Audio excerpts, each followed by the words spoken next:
BeckTek CEO Scott Beck joins this week to discuss all the news coming out of DattoCon, as well as the reaction from channel partners, plus a special guest interview with SonicWall's Matt Brennan on the latest trends in security threats. It's ChannelPro Weekly number 239, over a Wobblypop.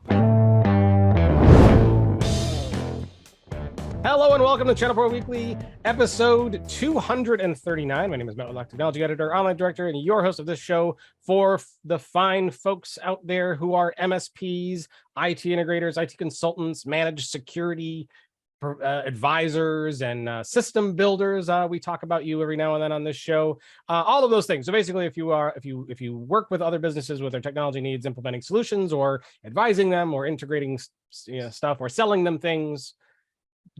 Technology things, not like selling them like baked goods or whatever. Like the donut shop down the street is not an MSP to a business. But if you're selling those technology things, then yes, you are in the right place. Welcome, one and all. Joining me each and every week is a man who I think also sells donuts on the side, executive editor Rich Freeman.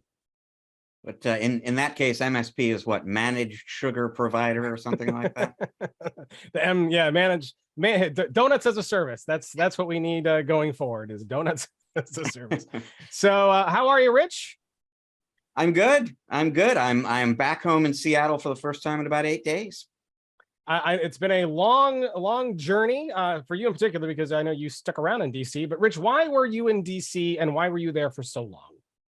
And this is why we have made our faithful listeners and viewers wait a week. We took a week off because Matt and I were in Washington, D.C. last week to attend our latest SMB Forum event, which, if I do say so myself, and I know I'm biased, was a smashing success.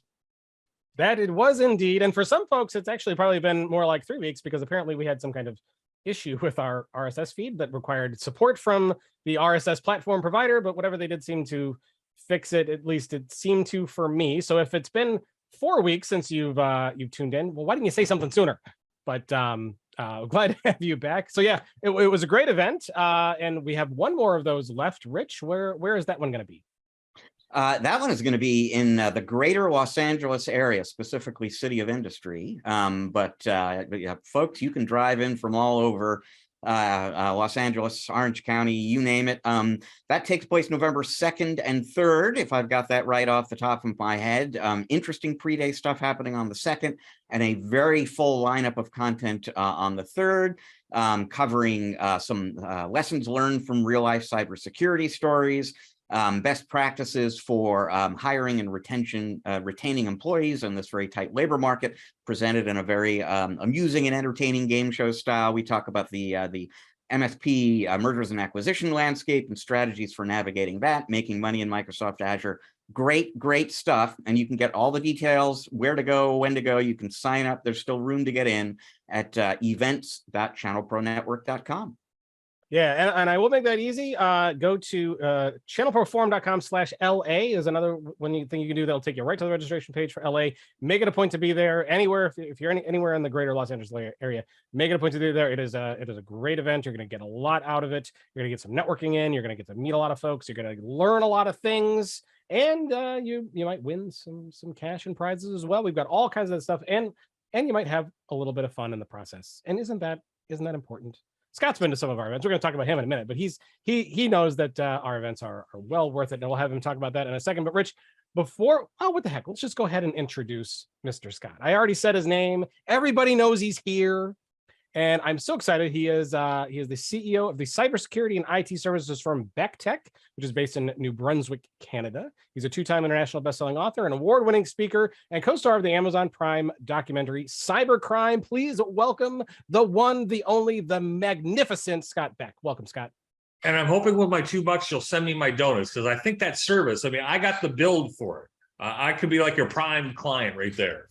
and yes, I've been to several of the events, and you always learn something new, whether it's from the stage or from your fellow attendees as you network in the halls.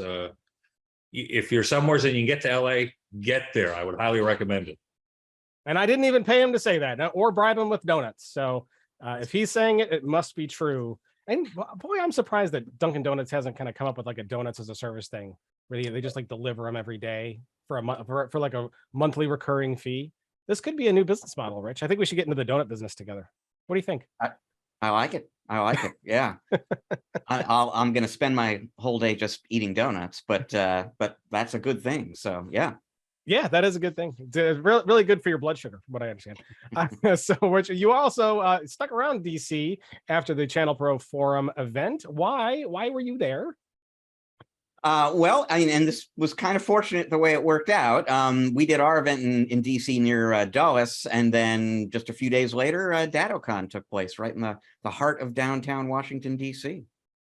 And a lot of buzz about that going around. I'm sure we're going to be talking extensively about that and some of the stories that came out of that show on this show here today. So we're going to dive into that in a minute. But Scott, before we do that, I want to give folks, you've been on the show before. A lot of our listeners probably are familiar with you and kind of know who you are. But we get new listeners and new viewers all the time. So why don't you take a few minutes and tell us a little bit more about you and a little bit more about BeckTek. So BeckTek's been around since 2004. I'm broadcasting for the first time. You guys offered for me to come back on again. I always enjoy my time interacting with you guys, but I'm in my brand new office location. So you'll notice there's like nothing behind us really, because we're continuing to grow and expand. Cybersecurity, of course, driving much of the market, as we all know, if you play in this space. And our old office, we just ran out of room for people. So that's why we're in the new spot. And you kind of gave a little bit of bio behind us. And I just really enjoy the time getting on here and helping discuss, educate, talk. The ex-radio guy in me really gets a kick when you guys say, come on with us. Yeah, we've talked about your past in radio before, and this is going to be your third time with us on the show. I'd like to point people back because we have a lot to get through, and Scott's got a limited time window to be with us today. So I want to make sure that we kind of get through everything that we wanted to get through. But he was on episode 142 and episodes 207. We've talked a lot about his background, his past in radio, and a lot more about him. So go. Well, I'm an old timer on this podcast, is what you're saying. Like, I don't want to use the word old timer. I don't know if that has the right ring to it. Let's say seasoned, experienced person. I'm going to claim the OG title. I'm OG. OG. I love it. But definitely, folks, definitely go back and check out those episodes to learn a lot more about Scott and a lot more about his background, because it's fascinating. And he's a really, really awesome guy. And it's great to have him on. Always good to have a Canadian on to give us that international viewpoint. In fact, actually, this is I think this is the first time, if for those who are watching, you know, I'm not sure I would have noticed that it's a new background, because usually you have that big brick with the Canadian flag kind of logo, you know, like the virtual background behind you. So you could have fooled me, and I would never have known. We've got a lot to cover. So we're going to talk about DattoCon news. There's a lot coming out of that. We're going to talk about some Kaseya stuff, which coincidentally is, you know, Datto news now these days. We're also going to maybe talk, if we have time, we're going to get to a story about Jump Cloud and a story about Gradient and what they've got going on. So it's a lot to get through. So Rich, why don't we dive in? Kaseya is they're not going to be doing any cutting after their Datto purchase. What are they going to do, Rich?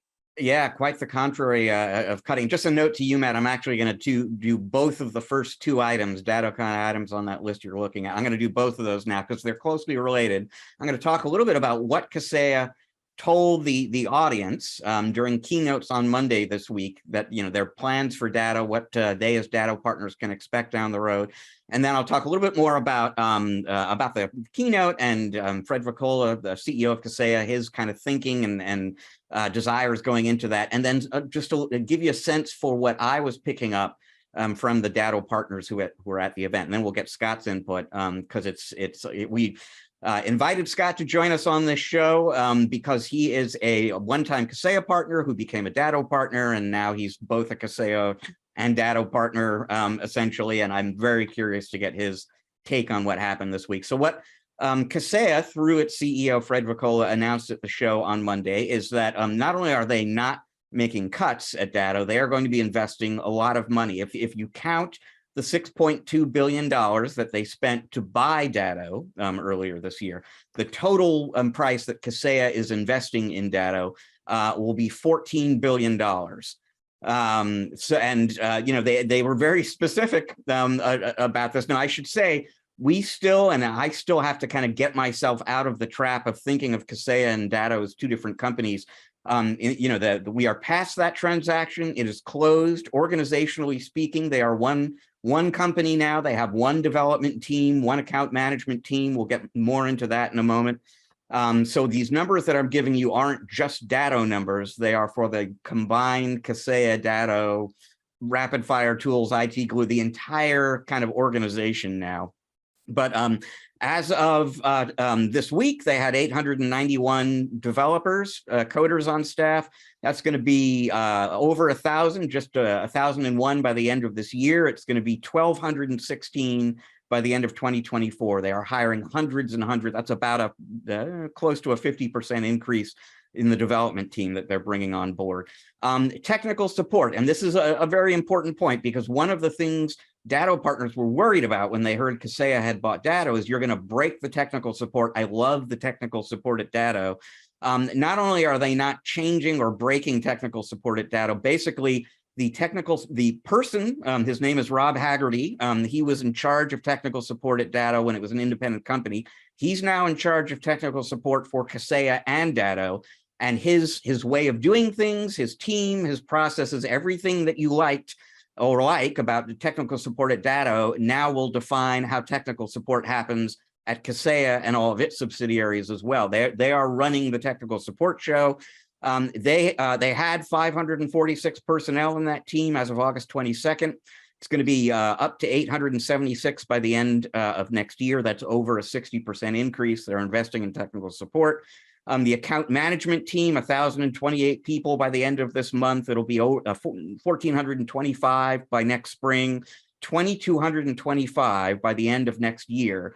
And the way Fred Vacola kind of positioned this was prior to the acquisition, you had two separate account management teams that were sort of overwhelmed. Now it's one team that has a little bit more bandwidth to go one-on-one with partners. And when he grows this team from a little over 1,000 today to a little over 2,200 by the end of next year, there will be a lot more people to devote a lot more attention individually to partners. They're growing the global partner program. They are doubling the quantity of MDF that's available for partners. They are just a little bit over tripling the size of the global partner program team. And this is a significant thing for Kaseya partners, really, in a lot of ways, more than the Datto partners, because if you're a Datto partner, you have enjoyed the benefits of having a partner program to belong to and having access to MDF.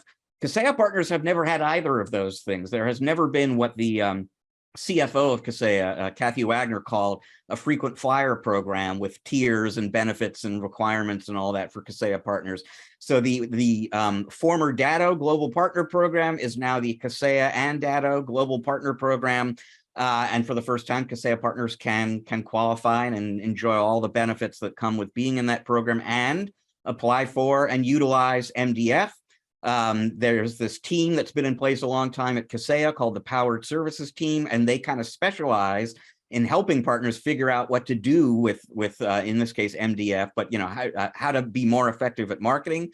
So you can now, as a Kaseya or Datto partner, get MDF, and then with the help of the Powered Services Team, get some suggestions on how to spend it.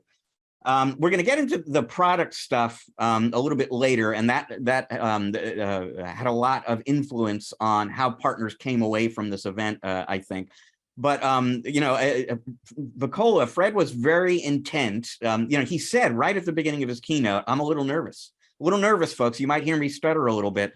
And this is a guy who gets up in front of hundreds and hundreds of people on a regular basis. I've never heard him kind of say, "This is making me nervous." And the reason he said this is because he knew this was his first shot, and in a lot of ways his best shot for the next 12 months, or at least until the spring when Kaseya does their next event. This was really his chance, first time since the deal closed, to tell Datto's most faithful partners, the ones who flew out to DC for this event, here's what we're doing, and here's why we're doing it, and here's what I want you to understand about this deal, because he knows there was a lot of suspicion and anxiety in that room. And he spent a lot of time telling people about all of these investments that we're making, but also trying to explain the acquisition. And the key message he wanted to get across was, we have a business model that aligns with yours. Everything we do is designed to align our incentives with yours, and this is why you shouldn't be afraid about what the future holds. And what he means basically is you are an MSP, you want to you know, get more done with less, essentially, make more money, get more done, you know, spend less money doing it. What they want to do, they keep growing this giant closet full of solutions for MSPs. They want to sell as many of those as possible to as many MSPs as possible. You know, individually and collectively, they're looking to sell solutions. And so that gives them an incentive to integrate these systems, to innovate with these systems, and to sell them as cost effectively as possible. The goal at Kaseya is always for anything that they sell to be a third less than competing products on average. And, you know, according to Kaseya, that's good news for you folks. They're integrated solutions. They're easier to use. They're going to boost your productivity. They cost less. You are making more money if you use more of our stuff. Now, what did partners actually kind of think? Or, you know, what was my sense for what partners thought hearing that, hearing about the investments that I just talked about, hearing about some of the integrations we'll talk about in a minute. If I had to, you know, with a big giant paintbrush, do some big broad brush strokes, I would say that by and large, partners there came away feeling like I heard what I wanted to hear. You know, pretty much everything they said is welcome. This is what I was kind of hoping to hear. Now I want to see if they deliver or not.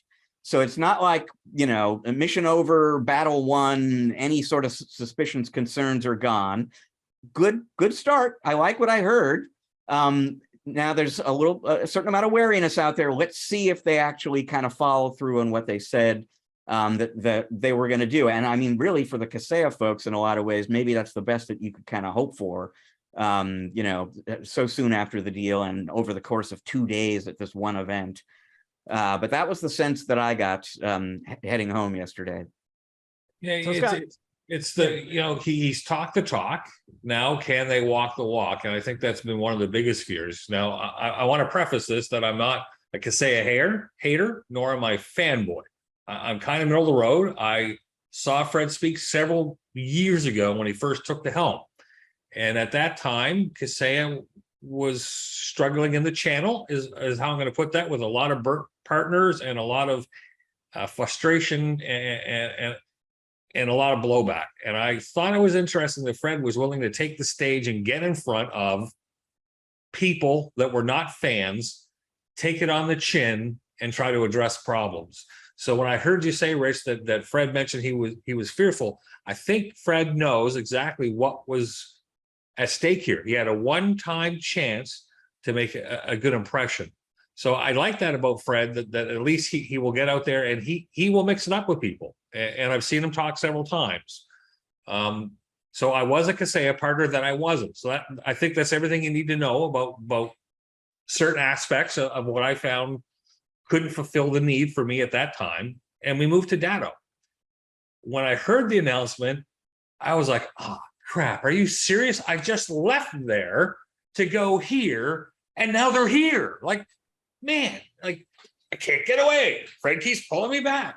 But then, you know, we talked about this months ago when it was first announced. And at that time, I was like, well, listen, 6.2 billion. These venture capitalists have got to have looked at our market, see something. There's got to be a plan. No one's going to spend 6.2 billion to burn down a functioning company that has been working well. So I've been cautiously optimistic with many other partners. I've talked with, you know, I can't claim I've talked with everybody, obviously, but a lot. And I think we're all kind of in that boat of, hey, it sounds good. Thank you, Fred, for putting our minds at ease in some of these areas, because that was a big thing. Datto support was much different experience than Kaseya support. It just was. I think Fred would openly say that if you were talking with him over a Wobblypop. But so we Datto people were like, oh man, all right, well, he's saying that's going to be staying. That certainly appeases some aspects.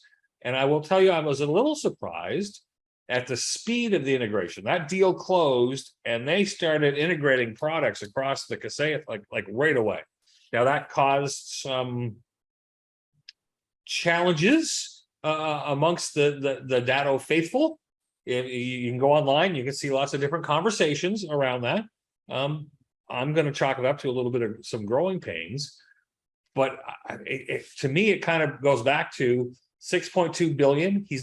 They're going to be like 14 billion. I mean, we're not talking chump change.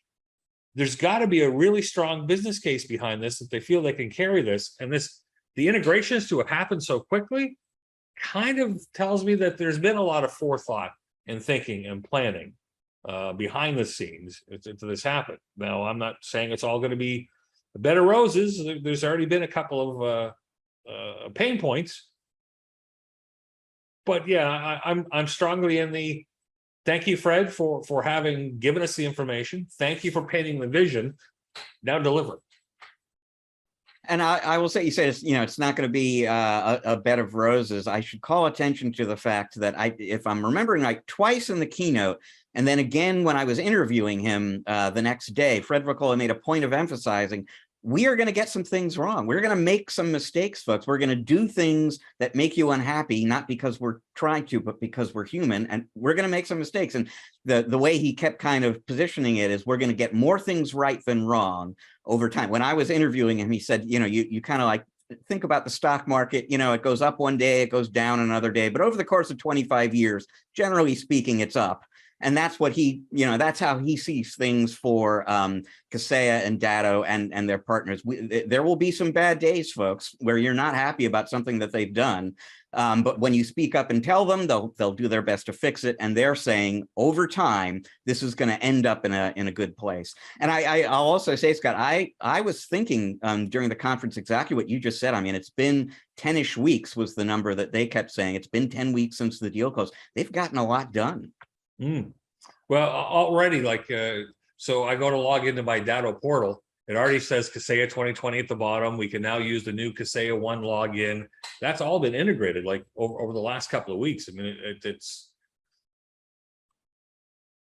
so if I can be so bold, they've purchased some other companies in the past, and the integration and the functionality wasn't always welcome to some of the changes. I think that's the most diplomatically way I can say that.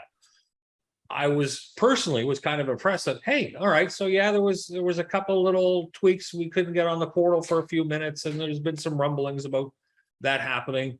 But to see what they've already integrated in such a short time frame, and they didn't break everything, like think of some other large software companies that do development, and things go down and you're down for days and you have problems and you're chasing after the tail. For my company, I'm going to clarify that. For my company, it has not been very painful, this first round of integration. So I've been impressed.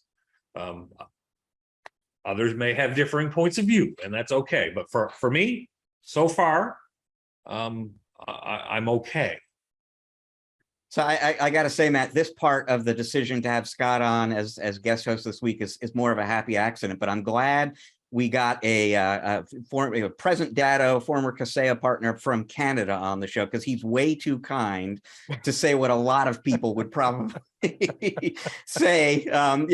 You're being very diplomatic about a lot of what you're saying, Scott, and I'm sure there are people at Kaseya who appreciate that.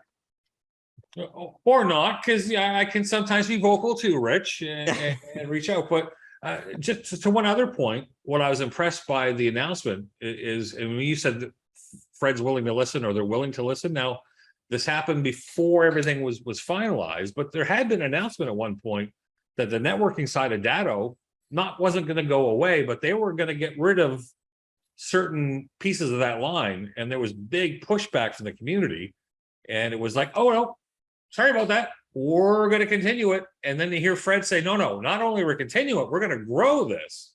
It's like, hey, well, that's interesting, because literally 6-7 months ago, the thing was dead. And now we're going to, go to market with more. I find, again, that's something I was like, all right, Fred, that sounds exciting. Bring it. Let's do it. But show me the pudding, Yeah, no, you're calling attention to something really, really interesting, actually. And when when Fred was kind of, explaining to me the rationale behind the acquisition and so on, one of the things I asked basically is, how does this make Kaseya better? You didn't have the Datto BCDR platform before, and as Fred said multiple times, best BCDR technology in the world, and now we've got that. But how does this acquisition make the IT complete platform, as they call it at Kaseya, more complete?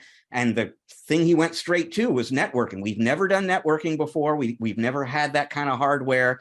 Even in the cloud first kind of era, if anything, the quality of the network connection in some ways becomes that much more important. And he sees that, and it came up enough times that I really felt like, well, actually, maybe he feels like that is the, not the only one, but sort of like this hidden little asset, this underappreciated asset at Datto that he can really do something with. There was a lot of talk about network, and I think it's true in the last 12 to 18 months in particular. And some of this has to do with supply chain issues. And by the by, people, one of the things that Fred said, we'll see if this comes true, but he said there will be no more supply chain issues with data networking gear January 2023. He said it's going to be done January of next year, and we're on a track to fix that. Again, we'll see. But if you've had trouble getting product, as a lot of people I know have, supposedly you're in the final months of that. But yeah, I think they're kind of excited about the networking. See, the only suggestion I made to Fred that clearly he didn't bother to accept was the company should have just been called Datto. I joke because I'm a kidder, but I did say that to him.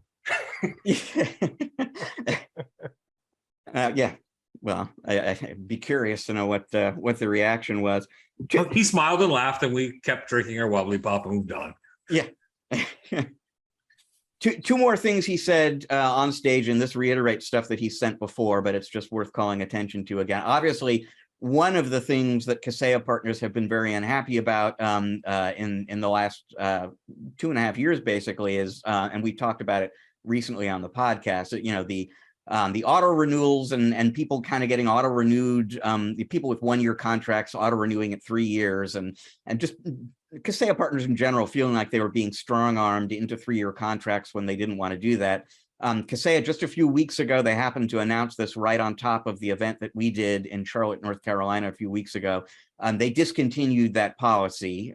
So whatever term your current contract is, you will auto renew at that term next time. And from the stage, Fred made a point of emphasizing we will not be changing the licenses, the contract terms, the business models for Datto partners. We won't be pushing you into 3, 5, 7-year contracts. You don't have to worry about that. And he was also quite emphatic in saying we're not discontinuing any of the products on the Kaseya side or the Datto side. The specific example he cited to kind of make the bigger case was Datto RMM isn't going anywhere, period, and Kaseya VSA isn't going anywhere, period. So not only are they not cutting people, they're adding people, they're not cutting products, and they're not changing contract terms at any point in the foreseeable future for the Datto partners. And Rich, did I hear in that with the auto renewals that they're going to start actually giving you like a reminder? I can't remember if it was 15 days or 30 days, something that didn't used to occur. I believe I heard them commit to the fact that they're going to be not going to be a surprise renewal going, surprise, you're renewed for another year. So here's how it worked before and how it will work. So they were reminding people before. What they would send a reminder out. It was 60 days before the renewal date, but you were only allowed to make changes up to 30 days out. So basically, they were giving you a month to make changes if you were going to make changes, and they have increased that now to 90 days. So you'll get your first notification 90 days out. That gives you 2 months. Basically to make changes if you're going to do so. And then the other thing that they said was that they are going to send out twice as many reminders as before. to just make sure that, you know, this is actually getting through to people, because obviously it's a very busy audience that they're sending these notices to, and you get one of these emails that looks like a kind of routine-ish legalese kind of thing, and it's easy to overlook. And so they're going to send that notice out earlier, and they're going to do it more often, and we'll see if people, you know, see it this time. Well, hey, listen, I know I've been guilty of it. A busy business owner doing things, the email comes in, you see, you go, oh, that's 60 days down the road. I'll worry about it later. And, you know, I think some of us probably didn't get to the later. Yep. So I'm kind of skipping ahead to the next item on the list here, Matt, but this kind of gets into another one of these post-acquisition integration issues, a very kind of a nitty-gritty one, and it may even impact you directly, Scott. We'll see in a minute, but you know, from a partner-based standpoint at Kaseya now, they sort of all fit into one of three buckets, and either you are essentially Kaseya only partner who didn't have a relationship with Datto before the acquisition, or you're a Datto only partner who didn't do anything with Kaseya before the acquisition. And if you fit into either of those two categories, whoever you've been working with on the account management side of things, you're going to keep working with. They're not changing those account management relationships. But they had an issue with what they call the overlap partners, the partners who both work with Kaseya and Datto, and you know, as of today, right now, have both a Kaseya account manager and a Datto account manager. And that is, you know, like I said before, it's one company, they have one account management team, and starting very, very soon, within a matter of days, those overlap partners will only have one account manager. Now they describe, I won't go into all the detail, but they described to me in detail the process they went through to determine which of those two account managers you have today is the one that you're going to be with going forward. And did it involve Nerf guns and swords? I think that's the only thing that they didn't include in this process. I mean, it was a pretty elaborate, you know, they went to the account managers on both sides, and they essentially gave them a chance to like ring fence, like, who are the 10 people you refuse to part with? And then there was a scoring system that they went through where, okay, how many products from each company does this person use? You know, how much money do they spend with each company? How engaged are they in this or kind of, you know, that kind of activity? And okay, it's going to spit out a score, and that'll tell us something. Then there was an appeals process where they would say, okay, Scott Beck, he's going to be working with his Datto account manager going forward. And if the Kaseya account manager said, well, no way am I parting with Scott, they could kind of appeal that. And I don't know how that got you know, resolved, but there was a process for resolving that dispute. Last weekend, as it happens, just before DattoCon begins, they finalized the assignments internally. Those assignments are set to go into effect October 1st.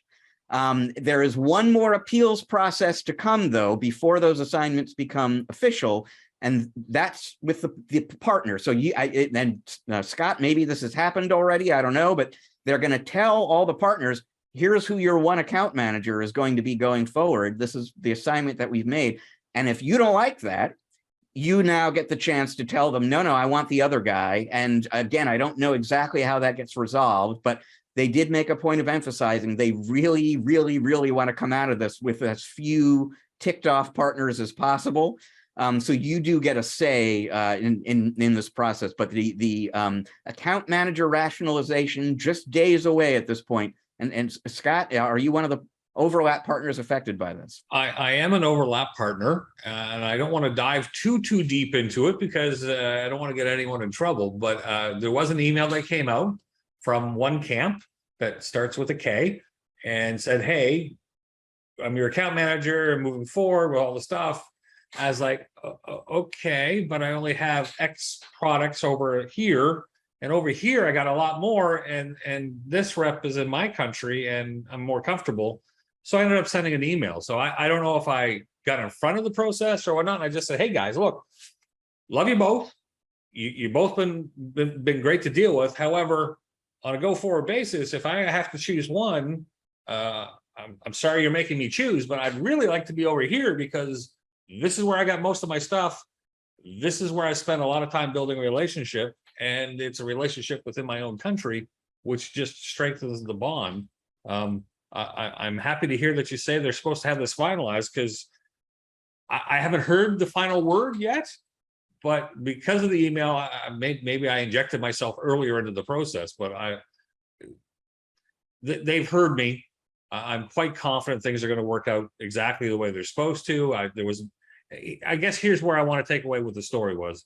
There was no animosity on either side. So for those of us that are in both camps in some way, I don't see this as going to be a deal breaker or a big pain for people, unless I'm some rainbow effect over here of a one-off situation. But I got the sense, having been here, that they're trying to make it as smooth as possible. Richard, to your point, I don't think they want to piss anyone off with this, and they want to keep things going as strong. And it doesn't mean there's any bad people there. It just means there may be stronger bonds in one camp than the other. That's all.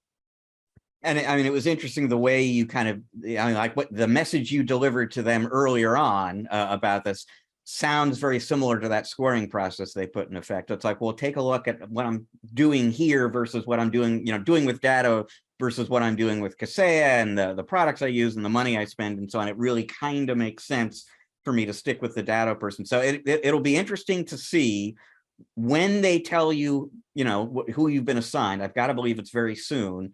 And if it reflects what you told them you want already, and what it sounds like would kind of make sense in this case anyway. We'll see. It seems like they could have saved themselves some time by going to the partners first and saying, well, you have two. Which one do you care which one you have? It's funny you say that, Matt, because I may have brought that up myself. It's like, hey, before you start telling me, like, wouldn't it have just been made more sense to saying, hey, we're consolidating? Which direction would you prefer to go in? And then that would have saved them a whole lot of time and effort. But I'm just a little guy, and that's above my pay grade apparently. But I would have thought you would have went to the members first and just said, hey guys, this is what we're looking at doing.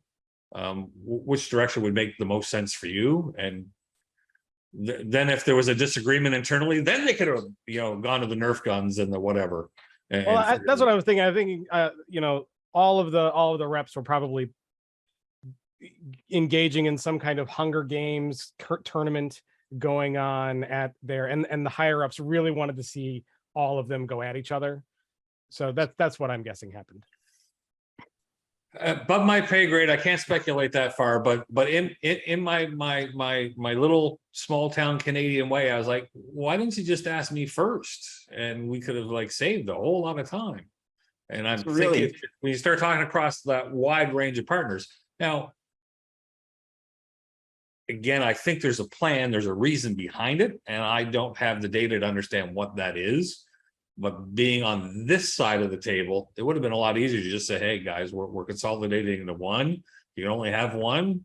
Most of your stuff is here. Are you cool with keeping rep A?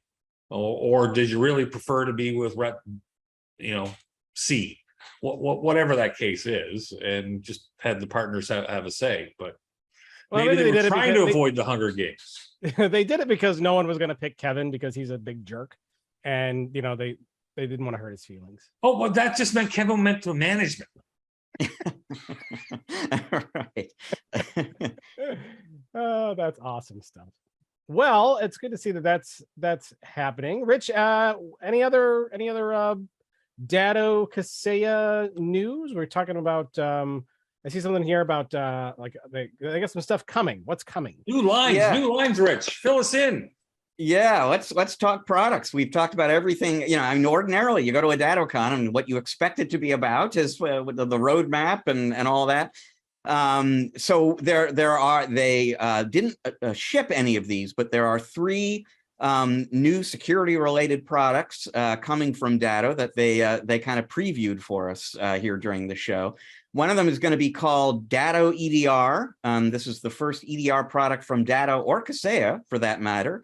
You may or may not recall that in January, Datto bought a company called InfoSight that is primarily an EDR vendor, although they also do some threat intel and incident response, some other interesting things. But Datto EDR will be based on the InfoSight technology.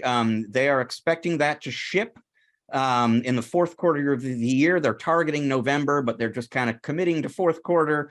There will be an early access program for that system in October. It will feature out-of-the-box integration with Datto RMM, and I'm sure they're going to be looking to integrate it with other, Kaseya VSA and so on down the road as well. Second of the systems they announced is a managed SOC solution, Datto Managed SOC. It is powered behind the scenes by Rocket Cyber. Rocket Cyber is the MDR vendor that Kaseya bought, and it's all a blur. I think this was early last year. So Kaseya has had a Rocket Cyber solution for a while now. The Rocket Cyber SOCs in Texas and Miami and in Ireland are now also going to be powering this Datto managed SOC service. That one too is coming along a little bit later in the year. It will integrate with most antivirus solutions out there. In particular, it sounds like they will be using, I know that the Kaseya MDR customers have had the ability to sort of outsource Microsoft Defender management to that service. And it sounds like that's going to be available to the Datto partners as well. Integration with PSA systems from Kaseya and Datto and others. So if they find something in the triage process you've got to act on, they'll create a ticket for you. They'll include some instructions on what to do about it. They say it's going to be very easy to deploy. You can roll it out in 30 minutes. It's going to be coming along in the remaining months of this year. Side note, and this did not show up in any of the reporting I published online, but in the interview I did with Fred Vacola, and this is a number he pulled, out of the top of his head, so may not be 100% accurate, but we were just kind of talking about this managed SOC service, and he said that Rocket Cyber, specifically Rocket Cyber, their revenue is up, I think he said 320% over the last year. It's probably not from a gigantic base, but it kind of gives you a sense for the growth that's going on in these MDR kind of solutions right now. And then last but not least, of these three products that they announced is something that's going to be called Datto Secure Edge. And this is going to be a SASE solution, basically, that's going to be designed to provide secure remote connectivity to distributed organizations with branch offices, but also obviously these days to the vast majority of organizations out there that have people working from home, working in the office, a combination of both of the above. And there is going to be a service from Datto that's going to enable you to kind of network, to connect all those people in a secure way. And that is coming along too. There was a lot of time, it's like too much talk about integrations to get into. I'll just say one of the things that the attendees at the event were really excited about was all this integration stuff that they were talking about. If you're an Autotask user, for example, finding out that there's going to be lots and lots of integration coming very soon between Autotask and IT Glue, for example, that had people pretty excited. They're waiting to, for those integrations to arrive. I think it was something like 30 integrations that'll be in place by the end of the year, and 100 plus that are on the roadmap somewhere right now. So in addition to these new products from Datto that I'm talking about, there's a ton of integration work that's going on behind the scenes, and they will really be looking to weave the Datto products together with all of the Kaseya products as well. Scott, that's a lot of stuff coming. Anything tickling your fancy? There's some interesting concepts there. I mean, I can tell you in some of those spaces, I already had solutions, but it'll be interesting to see what they do. One of the things I heard is one of those products you just mentioned was heavily AI driven. That there's now, yes, they're going to be using AI, but it's going to be backed by the human side, and they're going to be giving you those reports and information, which is bringing it much closer, or much closer to a true solution, in my view. This MSP owner, anyways, is always looking for the easy button, and it's great that your AI picked up a problem, but tell me how to fix it. And to have that level of expertise now will be quite intriguing to the channel, I'm sure. For sure. Any other thoughts? I want to wait and see. It's always the final. Let's see what actually happens. But it sounds like a lot of good stuff. I think them diving in a managed SOC is probably expected, but a good. Well, there's others out there in the market, so it's almost like the question of why wasn't it there before? So this is good that they're moving in a similar direction.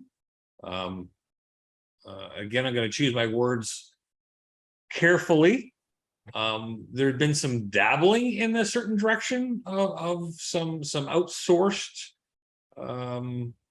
alerting and operations center type stuff that maybe wasn't fully fleshed out originally. So now with acquisition of some new teams and some new insight, maybe that will assist in that situation. So Matt, I was trying to some way figure out how to diplomatically say, I am going to wait and see.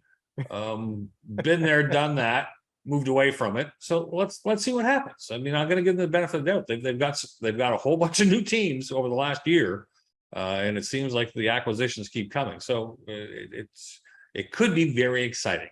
That's the last I'll say on that. It could be. Rich, you mentioned that they're moving into the EDR space. That's certainly a very established space. So do you think they're going to make a splash there, or what do you think they're going to do? Well, it's a very interesting question. So, I mean, I think as you say that, I'm thinking about the fact that Enable, for example, one of the top competitors now, obviously, for Kaseya/Datto, they don't have their own EDR product. They have a very, very close working relationship with SentinelOne. And so who has the advantage in that, set of options and so on? I think it makes a ton of sense. I mean, it made sense for Datto when it was pre-acquisition. It makes even more sense basically for Kaseya, given the strategy that I was talking about before. What they want at Kaseya is to have something in every category that you care about as an MSP. And then they want all of those things to be really, really tightly integrated, so that you don't have to, so that they work better together, and you don't have to kind of be the integration element that makes them work together. And then, there is a volume-based discount kind of thing that kicks in where we've got all these different products, we can charge less for them. So a Datto EDR product that is available to the Kaseya partners as well, it kind of fits into the big picture, and that even if it isn't technologically speaking superior to SentinelOne, there will be advantages for the Kaseya and Datto partners in getting that system from the same company that they're getting their RMM and their PSA from, and BDR and so on and so forth. So I don't know how big a splash they'll make, but you can kind of see the logic behind them adding that to what they do. Yeah, I mean, Fred's got a pretty clear vision, and I half jokingly said about the simple button or the easy button. I really believe that's the direction Fred's trying to get to. Is why would you have to go elsewhere? Because we've got everything right here. It's all under one button. It's all in one glass pane. Your guys can get to there. You look all the time you're going to save. That's what I've heard him say several times for quite a while. It sounds like maybe he's getting a little closer to that dream that he's been talking about. The one-stop shop. Can only hope. Well, there's a reason why they called it Kaseya One, and then it was, was your login. It was, the vision's been there for a while. Vision has been there, and we'll see if it continues to go towards fruition. But we will see. Rich, we kind of stopped on security. I actually think that'd be a good point to switch over and get our interview guest on, because we're going to be talking a little bit more about security. Can we hold our jump cloud and gradient stories until next week? Yeah, absolutely. I think you're right. I think let's stick with security and bring in Matt Brennan. Let's do that. Yeah. So we're going to take a short break. When we come back, Matt Brennan, the VP of North America Channel Sales at SonicWall, is going to be on. We're going to be talking about their 2022 cyber threat report and the update they just did to that. It's going to no doubt be a very, very interesting conversation. So stick around. We will be right back.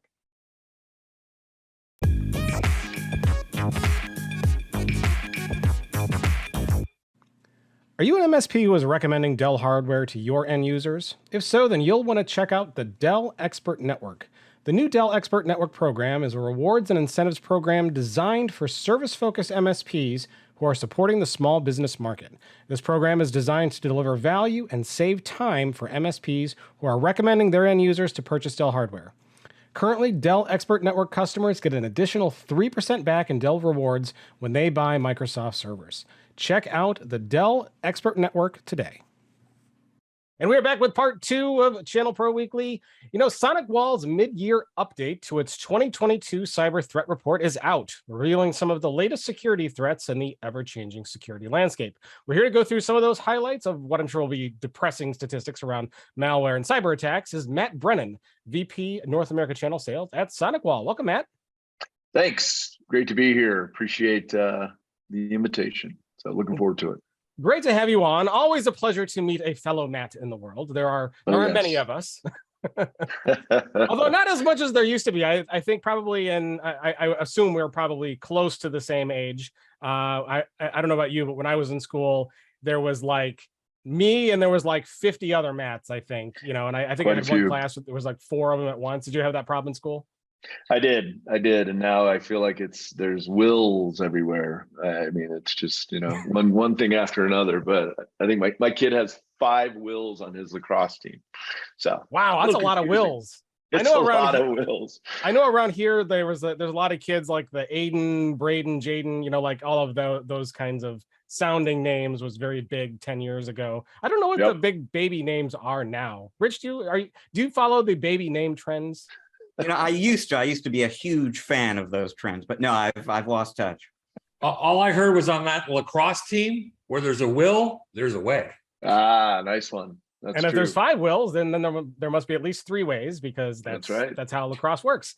Anyway, exactly. Getting back on topic, Matt, it's great to have you on the show, and I know we have a lot of really, really interesting stuff to dive into, because there's a lot in this report, and there's actually an awful lot in a mid-year update, which I found kind of surprising. But before we kind of dive into that, first tell us a little bit more about you and a little bit more about your role at SonicWall.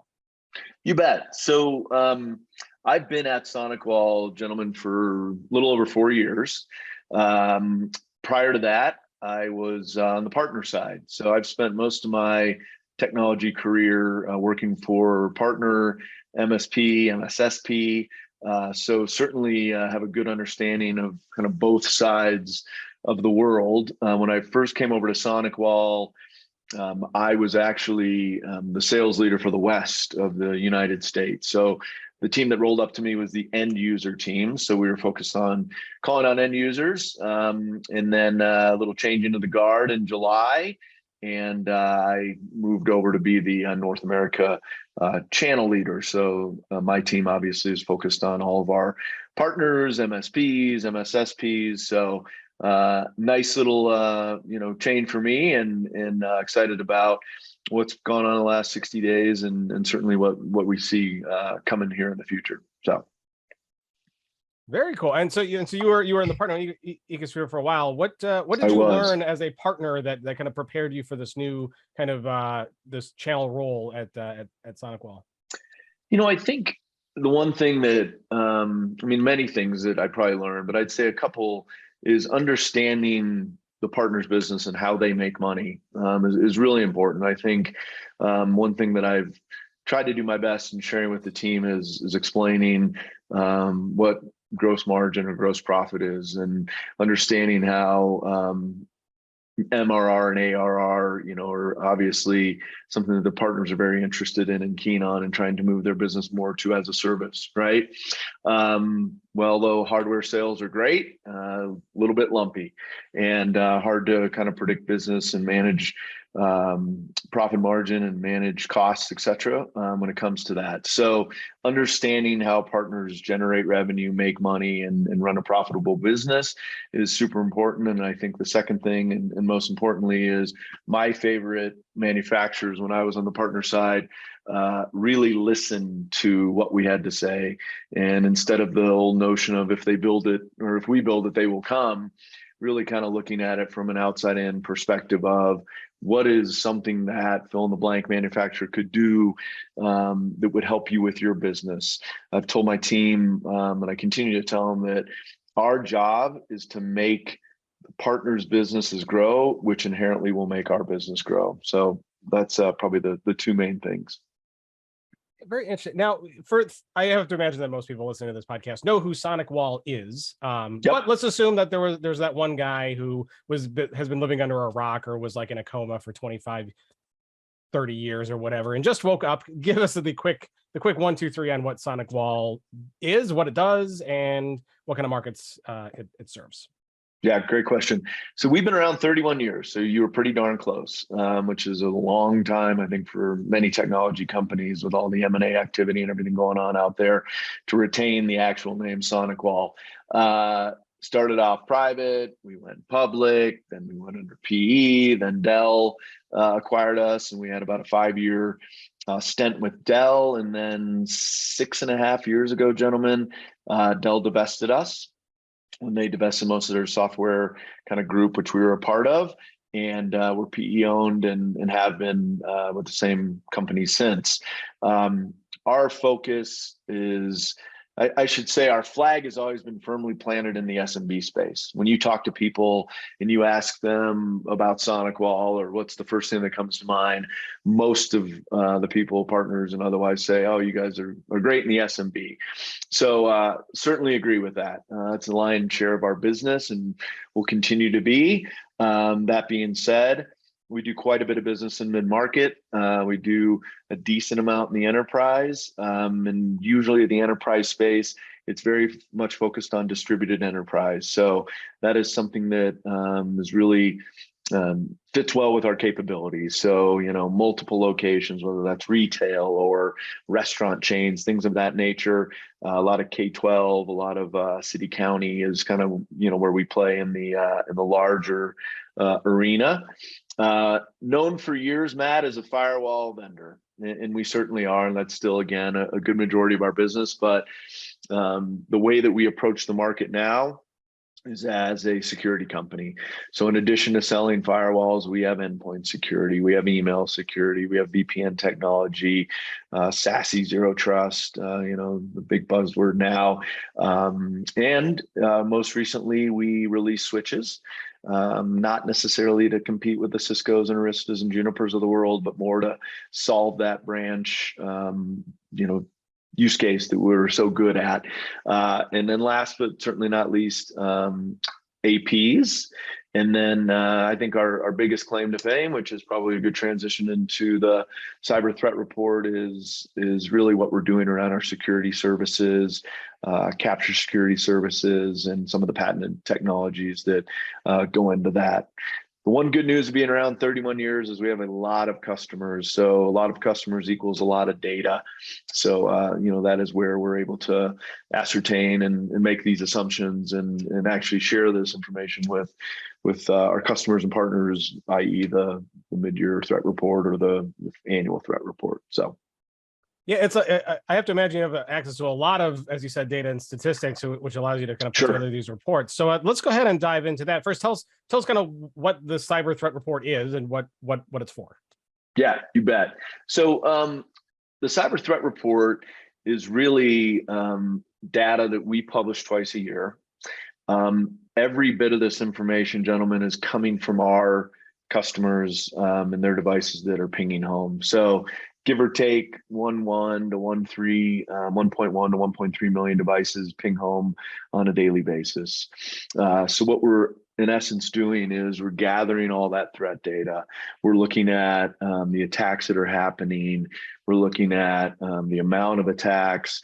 We're looking at trends maybe over in Europe or in Asia versus the United States. For example, malware could be down in the US, but up in Europe, right? So yes, it is all of our information that we're pulling from our customers, but with 31 years and all the amount of customers that we have out there, and again, 1.1 to 1.3 million endpoints, we feel like it's a pretty darn good sample size and a global sample size, which allows us to really share with our communities on what's going on in the world and what's happening as we see it. So much interesting stuff in this report. And I want to start here, though, because there's some interesting data about ransomware, and I'm actually starting to see similar numbers show up in studies from other vendors. So it's not even just SonicWall that's seeing this. Ransomware first half of the year up 63% in Europe for what you folks are pretty sure is geopolitical reasons related to the war in Ukraine, but globally actually down a little bit year over year in the first half of the year. And like I said, I'm seeing this elsewhere too. So I mean, what, you know, and we're not talking about a huge dip, and it's not like we've put this problem behind us, but I mean, what, from your perspective, what kind of accounts for that trend in ransomware recently? You know, it's an interesting question, Rich. I mean, I think, like, you know, anything, when it peaks at such a high level, which I think we would all agree was associated with this working from home notion and targeting individuals and companies when they were more vulnerable, right? When they maybe weren't sitting in their office behind, you know, a firewall or kind of having more of a lockdown setting. So I feel as though it kind of hit its peak. It's not to say that it couldn't go back up at some point in time, but you know, when you have 2 straight years of increases in ransomware, when it peaked in, you know, Q2 of 2021 at 188.9 million attacks, like, it's kind of like, you know, it's almost like it has to see a downward trajectory. That being said, you know, heck, what were we at last year? Something like 104,000 or 106 million. So, you know, 106 million from 188 million. Yeah, it's a decline, but it's still a heck of a lot of ransomware attacks, right? So, but that would be my guess, or my sort of analysis of the data. I mean, one of the interesting things in the press release that sort of announced the publication of this report, Bill Connor, the CEO at SonicWall, was quoted saying that you folks expect global ransomware volumes to climb again. So, and I'm not sure I mentioned this. I mean, it was down a little bit year over year in first half of this year. That's 4 consecutive quarters in which it's come down a little bit, but longer term, you know, and not only in the next 6 months, Connor said, but in the years to come, ransomware volumes will climb again. And so I almost wonder if there's some sort of lull in the ransomware trend here, where the security vendors have sort of caught up a little bit, and now we're waiting for the attackers to kind of come up with a new wave of innovation that's going to allow them to have more success with ransomware going forward. I totally agree. It's almost as though, you know, we figured out how to block their weapons, right, or to prevent some of this ransomware, and they're back probably sharpening up their sword and reswizzling their toolkit, and then they'll probably, you know, come at us with new and different variants, and I'm guessing that's, you know, what Bill's thinking as well. So you don't think they're having a change of heart and are going to lead a life of goodness going gosh, forward? how nice would that be, right? I mean, I don't think so. Yeah. It's an interesting theory, though, that they're going to experience or kind of test out a life of goodness for 6 months, and then when they get bored with that, they'll go back. That's why it's going to rise. Yeah, in the years ahead. You kind of look at it like any industry, right? Like you get more players in, everything rises, then some people aren't being as profitable and they move on to something else, or they close down. And I think that's what we're seeing with some of these groups is those small players maybe can't play against the security firms now, and they maybe have kind of dropped out, and we're probably seeing that. It doesn't mean that the big boys aren't there, and Matthew, I'm with you. They're sharpening the sword. It's coming. In each wave, they keep changing the attack vector, but they're also changing what they're trying to do with it. So I'm totally on board with you guys saying this is just the fake war before the next round comes. Yep. One other notion, guys, it's interesting, and Rich, I think it's good to hear that our data is in line with, you know, others, because I'm not going to guess on a percent, gentlemen, but majority of our data is coming from SMB customers, right?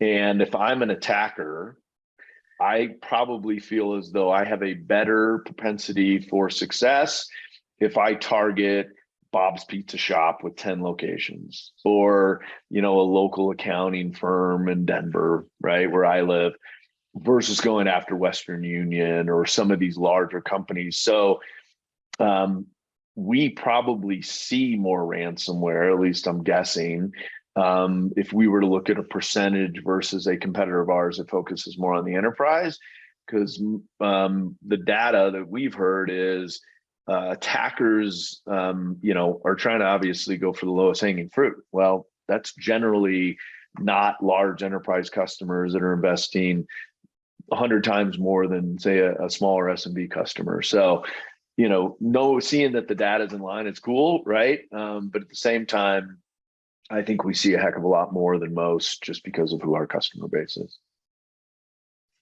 So, you know, another possible theory about what's happening with ransomware is that maybe if they're having less success with that, they're kind of shifting their attention into other areas. And I want to talk about some of the very interesting data you had in this report around malware.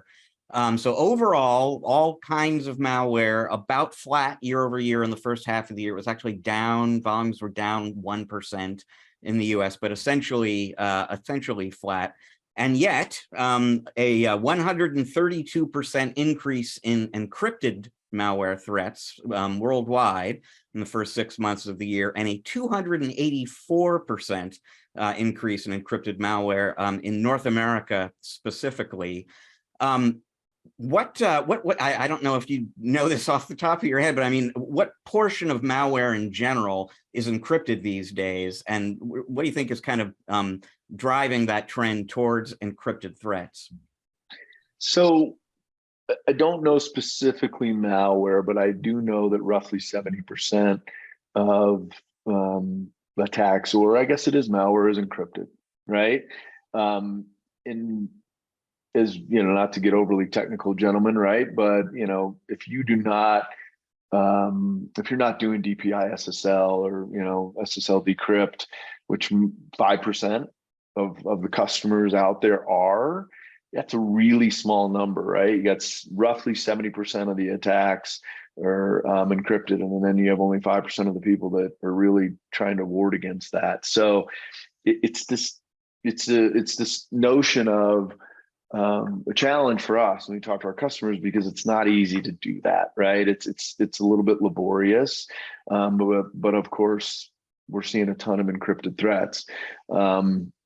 So, you know, I don't know if that answers your question, Rich, but that's certainly, you know, a point of data. I think it's also interesting if you get kind of deeper into the report, some of the states that have a larger malware risk, like Rhode Island and New Jersey, are the two highest. Like, I don't know why that is, right? Is it a political thing or not? And then you see some states that have a huge increase, you know, 22% in South Dakota and 22.9 and 22.3 in Kansas. Like, well, what's that all about? And then the third one's 21.5 in Hawaii. Well, maybe they're a little bit more relaxed out there, but it's just kind of odd to kind of understand and try to you know, make sense of what all this means. So.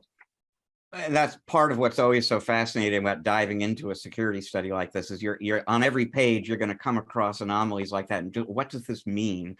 Right. So much of this is coming out of, you know, the dark web, essentially, and we can't really see in there. We don't know what's happening in the minds of these people. And it is very, very odd. Yeah.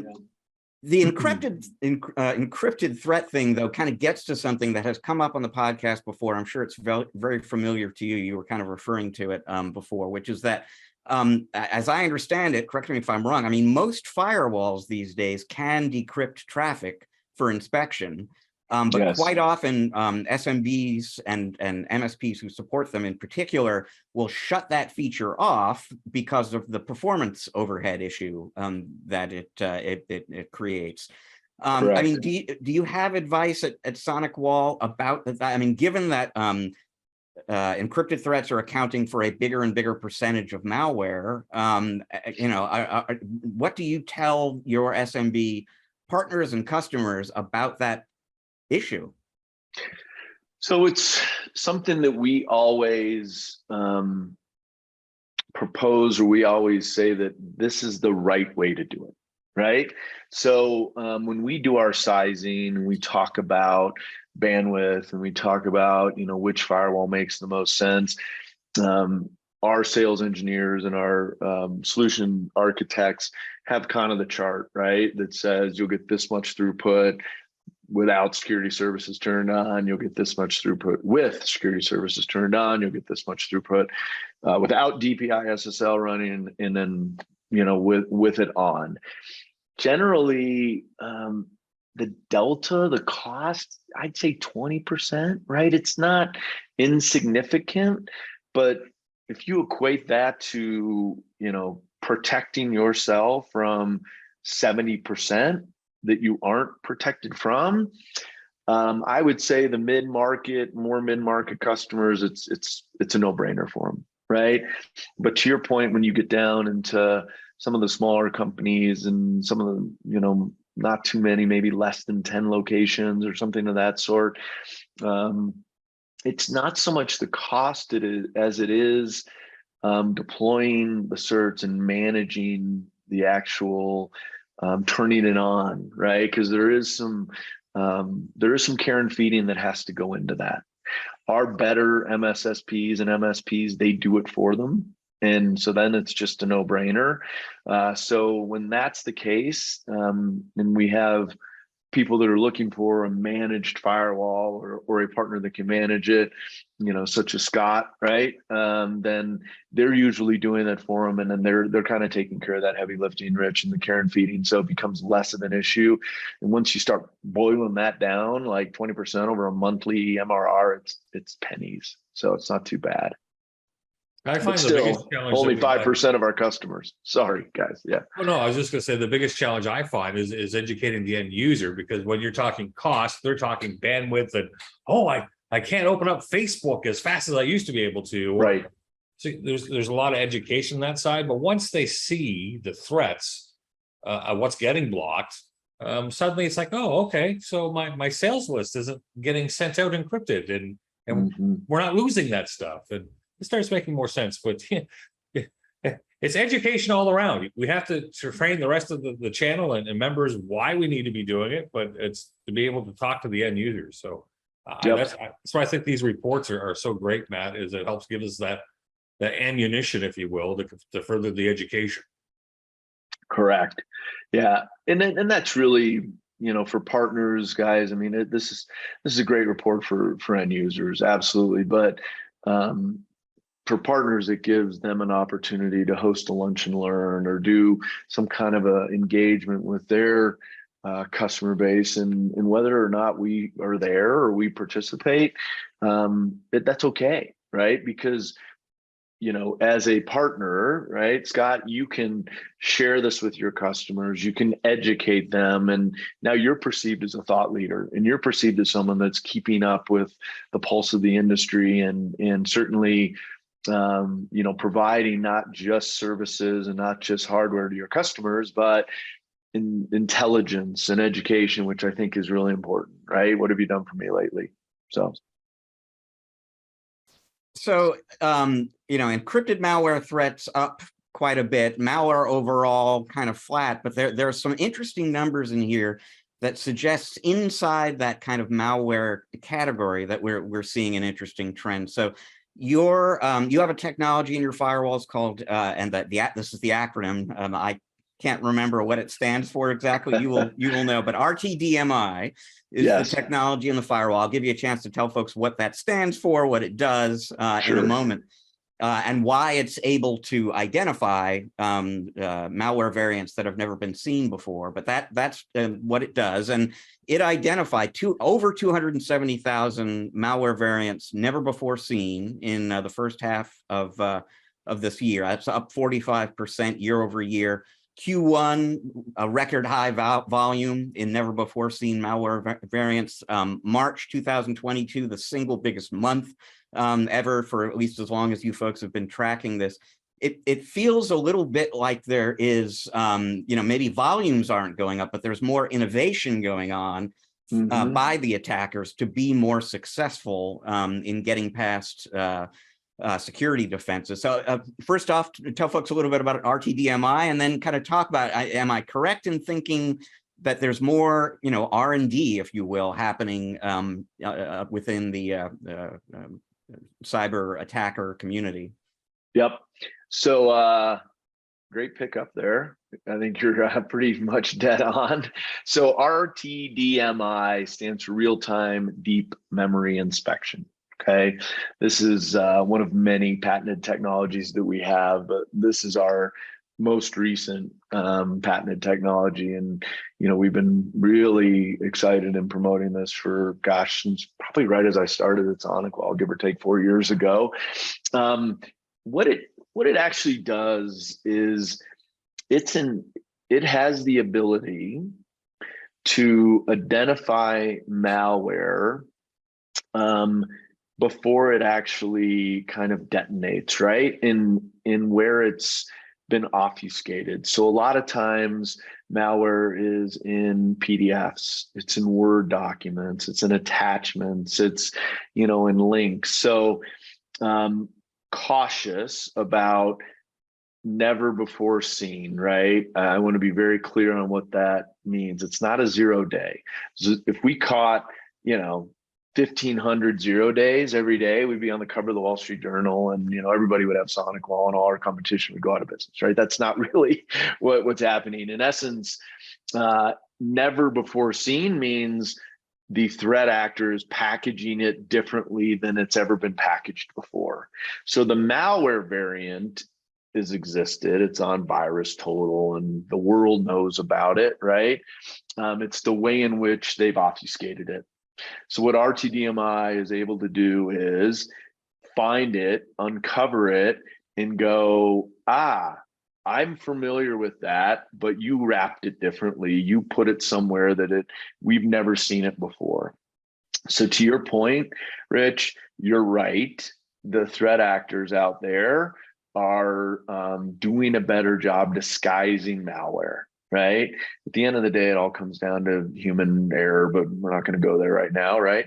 But that's in essence what that is saying. So when you show that the number of variants discovered by RTDMI, and is gone up in 14 of the 18 last quarters, dead on. What that tells you is they're doing a heck of a lot better job taking out malware that might be 10 years old, but putting new lipstick on that pig and shipping it out to the world. So that's what that all kind of means, if that helps. So does that show a lack of innovation in the criminal space because they're repackaging old stuff, or they're trying to get more creative with what they have, or am I reading that the wrong way? No, it's a good assessment. I think it's probably some of that, right? Because as you guys know, you can go to the dark web and other places and you can download malware, you can grab it, right? So I may be an attacker, and if I think, I'll go back 12 years and then I'll grab it and then I'll kind of package it up in a different way, that's faster to market than creating new malware. Right, Matt? So I think it's some of that. It's sort of dusting off some old CDs and seeing, what can I do with this now? So that's kind of, my guess, but I think it's just laziness. We've had some really cool kind of interviews with some of the fancy name is for, but basically the groups of attackers from different countries around the world. And it's all about time to them. And they flat out said, like, try. If nothing's happening, boom, they move on. So this is a quick time to success by repackaging malware that's already out there in a different way. So I remember watching a demo one time of how easy it is to take a known threat, makes one little tweak to it, and now it's a whole new, and I don't want to get uber technical, but a whole new hash that looks totally different from most security software out there. So if you don't have this deep state to take a look and go, oh, you're the cousin to this fella, to be able to know that, it was astronomical. And I've often heard from end users, when you start talking about 82,000 new threats that are being reported by some security firms every day, that's impossible. No, actually, it's not. You really only have a smaller number and you got a lot of people tweaking it. It's Right. so easy. So yeah, it becomes really important to have that level of insight. Yep. Yep. And the other, and not to kind of get on a tangent, guys, but this is why it's so important to patch, right? And to update your applications and everything, because a lot of these, threat actors know them. So many people don't, and businesses don't. So and the reason I bring that up, Matt, is thinking of other reasons why they resurrect these things is also that. So if Microsoft, for example, identifies this and knows it's out there, and they create a patch for it or upgrade firmware, and then somebody doesn't do it, well, if I'm an attacker, I'm going to take a run at that, right? So, so that's another kind of added notion on that point. Also could be an influx of people who are maybe inexperienced, right? I mean, it's, as you said, it's easier than ever to go to the dark web and just grab whatever you need and try to scam people, and it can be, obviously people are reading that it's very profitable to do so. So maybe that has something to do with it too. Yeah, possibly, for sure. Well, speaking about unpatched items here, there was another interesting couple of statistics in this report about IoT malware specifically, which in the first half of the year is up 77% globally. It's up 228% in North America specifically. So why us? Why are we seeing that giant spike here in North America? And also, I mean, are there any trends you folks are seeing within IoT malware in terms of what's getting targeted and how? So, I think the reason why the IoT malware attacks are up is as consumers in North America, because we're the highest, I think we're very good at buying the greatest and next best thing, right?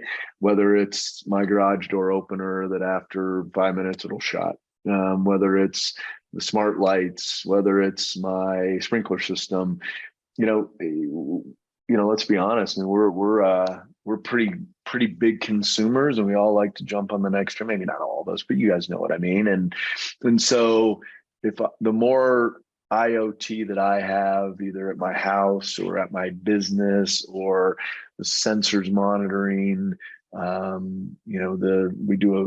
my last partner, we did a lot with oil and gas companies, right?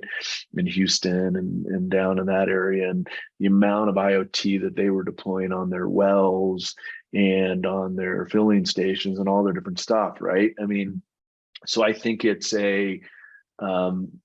first and foremost, it's the amount of IoT devices that are out there, right? So if you draw the correlation of the amount of devices, then inherently I believe that, there's a reason why IoT malware is up 77%. That seems like a lot, right? Year over year. So again, maybe this is back to Matt's point of, if I'm an attacker, I'm trying to figure out just yet another way inside. And now maybe hacker cells, that was the word I was looking for about 5 minutes ago. These hacker cells are designing malware and ransomware and all those different things to go after IoT devices, because there's been a lot of success around that, right? So that's my guesstimate. Well, I kind of chuckled when I heard you say, about more devices being out there, because I know so many people that have a hard enough time trying to change their password on their computer, but they're buying smart fridges and the smart temperatures, and because it's so packaged, it's so slick, and they say it's so easy, and all of them sitting at default passwords. I mean, think about the cameras and stuff. It's just it's crazy the amount of stuff that's entered the North America market. So yeah, and most of that stuff will never get patched with anything ever, so it's like, even if there's a vulnerability discovered, odds are the OEM isn't going to do anything about it. And even if they did, it would take somebody to actually go and, deploy that patch to all of that stuff, which seems unlikely. Yeah, that's true. The other notion is, Asia was 74% up, right? So they were also extremely high, which, I think there's obviously quite a bit of technology, over there and adoption as well. So, anyway, I mean, I'm just kind of drawing this correlation of more smart devices and equals more attackers trying to target them. So. That's really interesting stuff. So we only got a few minutes left, and I know that we've kind of dove into some of the points that we've maybe found interesting, but I'm curious, as someone who works for SonicWall and sees this stuff a lot, what was something in this report that maybe surprised you that we didn't talk about?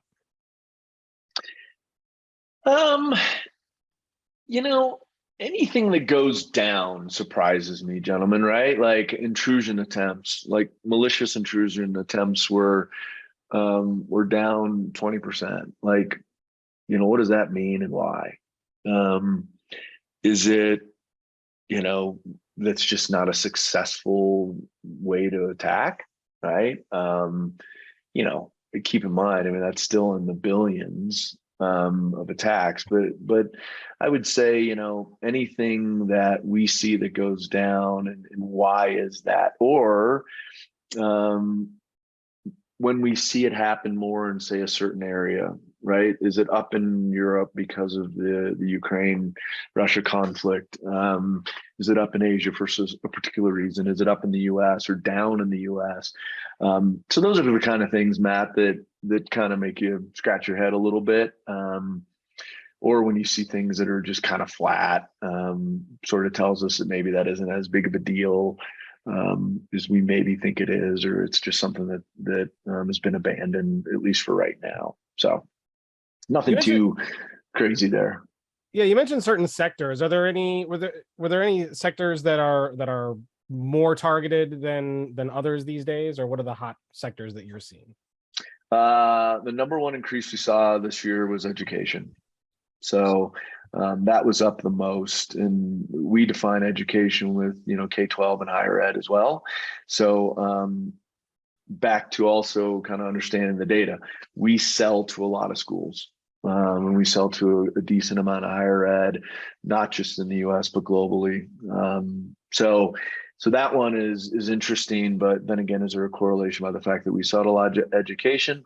Yeah, I don't know. I mean, a lot of our competition sells to education. I mean, everybody out there is kind of selling to education. So I would say that that's a pretty good benchmark or kind of sample size of what's happening out there. And then it goes back to, does the attacker believe that schools don't have money, so they're not going to have the latest and greatest? Is it schools don't have enough resources, so they're not patching as much, right? Those kind of things. Schools don't have MSSPs or MSPs because maybe they don't have the budget to afford them, right? This is Matt Brennan talking. This isn't any statistics that I have, but that'd be my guess. So education. So, again, hate to hear that because it's obviously a big part of our world. So they might have some inside help from the schools too, because I could think of many children That's right. that wouldn't mind having their Chromebooks and computers encrypted so they don't have to. 100%.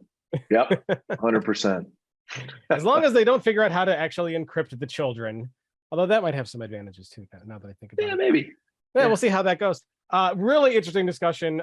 There's a lot in here to dive through.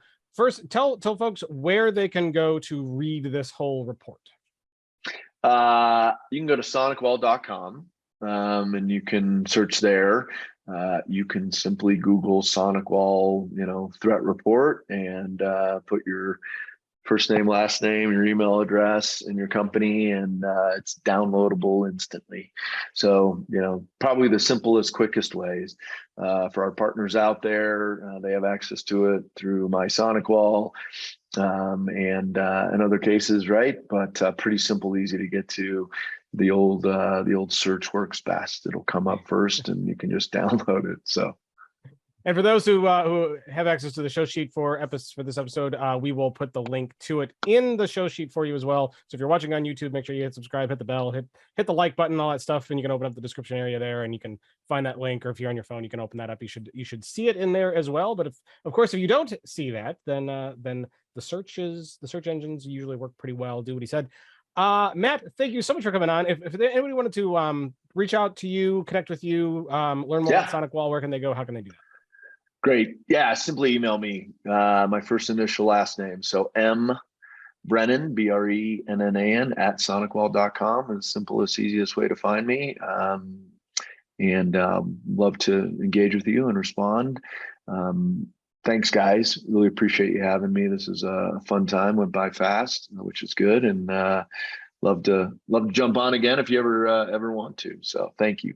Absolutely. Thank you so much for being on. I'm sure we will absolutely have you back down the road for some other discussion, maybe another future report, maybe some big SonicWall news. You never know what's coming down the pike. Matt Brennan, VP North America Channel Sales at SonicWall. Thank you so much for being on. We're going to take a short break. When we come back, Scott Beck will be with us on the other side. We'll break down the show, have a little bit of fun and more. And what do I mean by more? Well, you're just going to have to stay tuned in order to find out.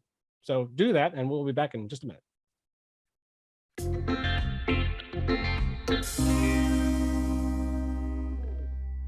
And we are back with part 3 of ChannelPro Weekly. What a fascinating interview with Matt Brennan from SonicWall.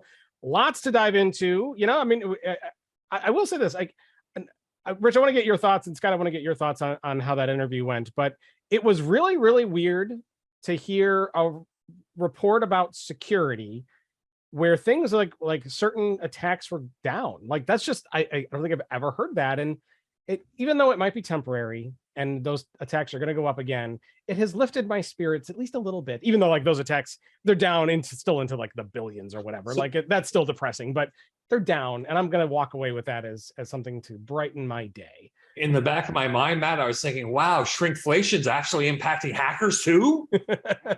Right. They can only afford so much malware now because the prices have gone up. Scott, let me start with you. Any other highlights or takeaways from that interview that you found interesting? I love the extra education that comes out of those kind of reports and what's being seen. And as we talked about, I mean, for those that are trying to help educate end users to have this kind of data that we can take and use in presentations and stuff, it's always a great value add to their clients as well as to the channel and all, because as what is it, as the tide rises, everybody's boat rises with it. So the more information like that comes out, and you're right, some of those trends of seeing certain types of attacks going down, it's kind of like makes you go, It does. Rich, is there anything in that interview that made you go, Well, you know, it's like trying to sort out what some of these trends mean. So ransomware down, certain kinds of malware up. Yeah. So we were kind of talking about, well, you know, are they shifting their attention from this place to that? But what's the motivation? It's like there's this enemy out there that you can't see, and you can't talk to them. You can't read their mind. It's just, you know, it's like it's quiet. It's too quiet. What are they doing out there? So the whole thing is very, very interesting. But you know, you set it up at the beginning. You basically said we're going to talk about some probably depressing statistics with Matt Brennan, and I kind of share your opinion that when you come away from that, it's not like, hey, let's all be beaming and happy because security isn't a problem anymore, but it could have been worse, maybe, is the best way to characterize some of that data. Right. Put away the noose. You don't need it today. But let's see what happens in the 2023 security report, because I'm sure that'll just be depressing again, because that's just how security stuff always goes. But not too bad today. So good stuff. Well, we got a few minutes left, Rich. We've been playing verses with our guests a lot because we've done 5 questions with a lot of our returning guests before, and the verses is kind of fun. So I'm thinking we should maybe play a quick round of that with Mr. Scott Beck. And we were talking about donuts earlier, and I think it might be fun to pit different kinds of donuts against each other and see if we can come up with Scott Beck's favorite donut. What do you think? We gotta stick with the donuts. They've been working for us this whole show. Yeah, let's talk donuts. Let's talk donuts. So first, Scott, let me ask, are you a donut fan? I am. Again, doesn't the body tell you? Like, I got the perfect shape. I'm a donut connoisseur. I wouldn't want to presume, but I too like a delicious donut. So why don't we see if we can come up with your favorite? So what we're gonna do is we're gonna give you 2 types of donuts. You're gonna pick which one is your favorite out of the 2, and then we'll see which donut reigns supreme by the end. Let's start simple. Classic, glazed versus frosted with sprinkles. Glazed. Glazed over the frosting. Homer Simpson would be very, very disappointed in your choice, but this is all about Scott Beck's choice in donuts. Rich, glazed to you. Glazed or chocolate? Oh, you can't go wrong with chocolate, Rich. My thoughts exactly. Chocolate has advanced. Chocolate dip, to be more specific. Even better, Krispy Kreme glazed with chocolate dip. Higher level. Yeah. You're getting right in there. But yes, chocolate. Chocolate. All right. Let's go chocolate versus Boston cream. Oh, I'm staying with chocolate. That you don't need to put a bunch of cream inside my donuts. Just give me that. Okay, well, you don't want cream in the donut, but chocolate versus the jelly donut. Oh, well, now jelly's a whole other world. So if it's the right type of, well, lemon can be good too, but those strawberry filled ones, yeah, those can be. Ooh, can I have one of each? You must choose. That is the difficulty of the game. I will go with the jelly filled. Going jelly filled. All right. Oh, where to go? So jelly. Okay, let's go jelly versus French cruller. Staying with the jelly. All right, Rich. Still jelly. And I don't know if I've played this strategically enough. Do I have the ace in the hole, the whole card for this? But I think what I'm going to go with is jelly donut versus bear claw. Interesting choice, but I'm going to stay with the jelly. Wow, the bear claw does not win out. All right, I'm going to ask it just because it's my favorite donut, and it's at Dunkin' Donuts. We'll go jelly versus sour cream. You ever had the sour cream donuts? Oh, they're delicious. I'm staying jelly. All right, he's staying jelly. All right. I think you have to have one of those before you realize how delicious they are. But Rich, over to you. Jelly, we'll have yours be the final versus. Can we unseat jelly donut?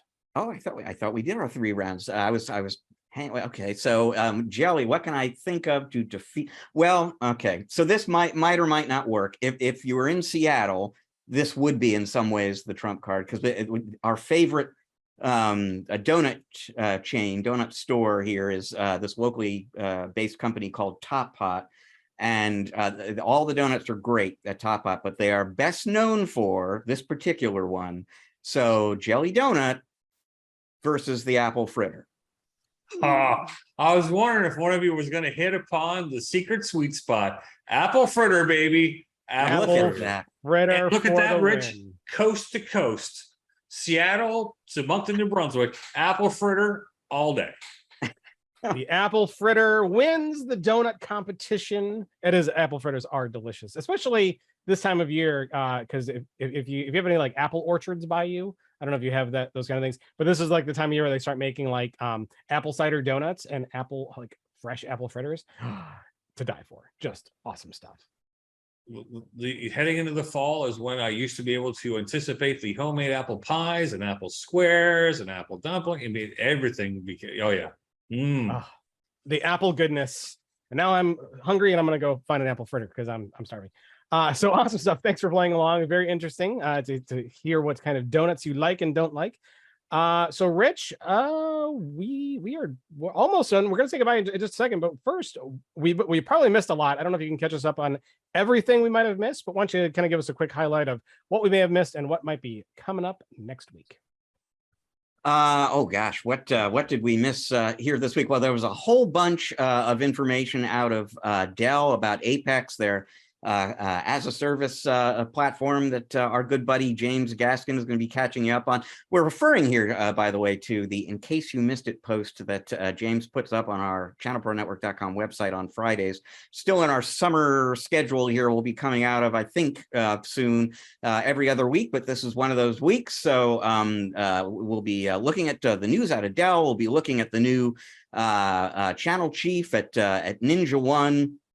And now I'm trying to remember, because we just figured it out this morning, the oddity that he's going to be talking about this week. It has to do with a a robot CEO, and you'll understand better, folks, when you check out his story. By the time folks are listening to this episode, it might be too late, but our good buddy Paco Lebron and Rick Smith, who has been a guest host with us before, they are going to be hosting their TechCon Unplugged event in Chicago. It's, I think, this weekend, basically, or it certainly starts this weekend. We are just days away from that TechCon Unplugged. If you're anywhere near Chicago, like you are, Matt, look into it, check it out. Our pal Joel Zadespinner is going to be there, because he, of course, is everywhere. There's some infrastructure-related hardware news coming next week from a very familiar name in the industry, but I can't say anything more than that. I can just advise you to tune into ChannelProNetwork.com every day, because we're going to keep you up to speed on everything that's happening in the industry there. Sounds like a lot to go through and a lot to look forward to. So that's going to be awesome coming up there. And yes, I think Mr. Joel is everywhere, especially since we figured out how to clone him. So now there are actually 16 Joel Zadespinners running around the country, attending events and shows everywhere possible. So if you see one of them while you're out and about, make sure you say hello and give a shout out to the show, and let him know that you listen, because he'll shake your hand and say thank you. Big thanks also to our awesome guest host. Always a pleasure to have you on, Mr. Scott Beck, CEO of BeckTek, up there in the great northern lands of Canada. Scott, I hope you had a good time. It was fun as always, gentlemen. It's always a pleasure, and I'll look forward to appearance number 4 from the OG. That's right, and it will happen for sure. But if anyone wants to learn more about you, reach out to you, connect with you, strike up a business deal with you, or just sit down and enjoy an apple fritter with you, where can they go? How can they find you? BeckTek.ca. That's BeckTek.ca. I'm also heavily on LinkedIn and Facebook as well. Awesome. Well, hopefully folks check you out and hook up with you there. And thanks again so much for being on. With that, we are going to say goodbye, but not for long. We'll be back next week with a lot more ahead. So until then, have a great week. See you then. Bye.